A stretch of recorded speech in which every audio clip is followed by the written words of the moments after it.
Good morning.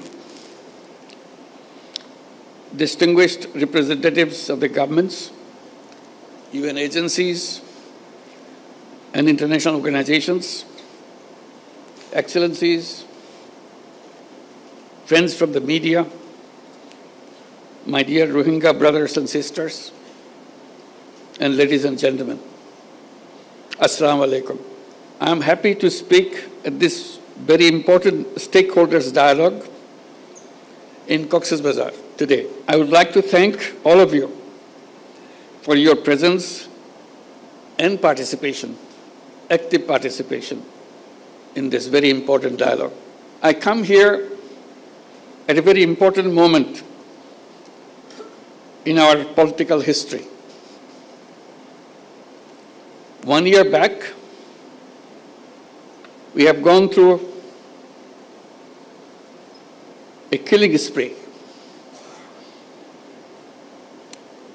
and followed by student-led uprising to free the country from the fascist regime. Now we are ready for another transition in our political history. We have announced the time for election. It's just about a year back, we had the uprising mixed with the killing spree. And the country has come to be stable enough and ready to have the election. So we announced the election in the first half of February 2026. Interim government will be replaced by an elected government. We hope we can work out a solution to the Rohingya problem to let them go back to their own home.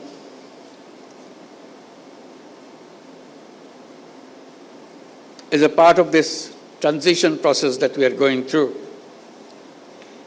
It will be complete when we see we have also achieved this goal to have all our Rohingya guests to return to their own home in their own environment.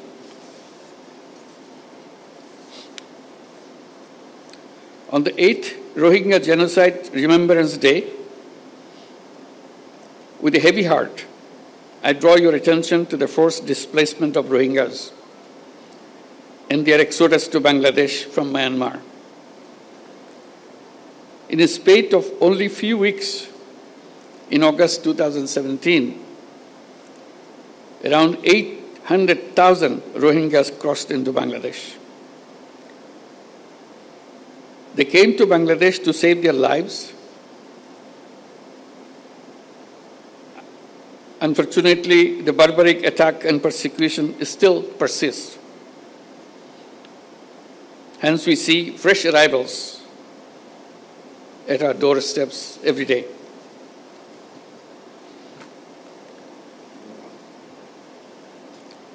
On this fateful day, it is our moral responsibility to take the right side of history and stop the armed actors from carrying out their horrible design of ethnic cleansing of the entire Rohingya population. It will be a historic blunder if we wait for seeing the very last Rohingya living Rakhine. We cannot let it happen. International commitment is to help the Rohingyas to go back to their own home. When Secretary General came in March here to be with the Rohingyas during the month of fasting, and he himself gone through the fasting for the whole day and meet for iftar, breaking of the fast, with nearly 100,000 or 150,000 Rohingyas around him,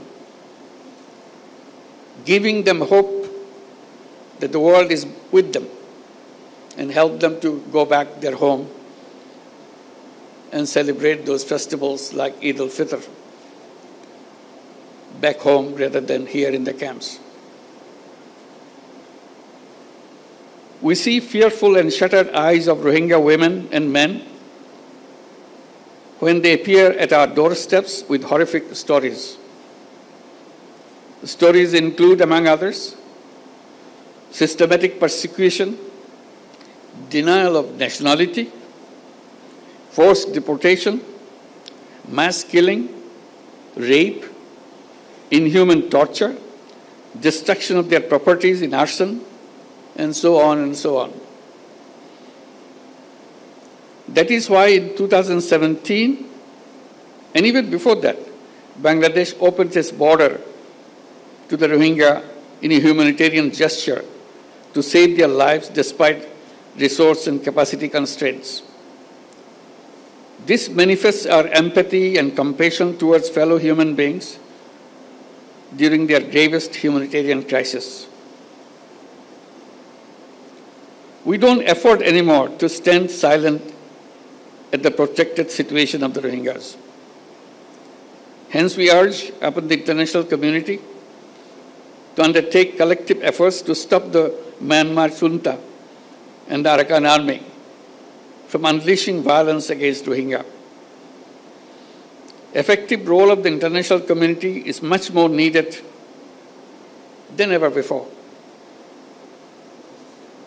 Excellencies and distinguished guests, I acknowledge the continued support, assistance, and solidarity of the donors, our partners, UN agencies, international organizations, and friends across the globe to the Rohingyas sheltered in Bangladesh.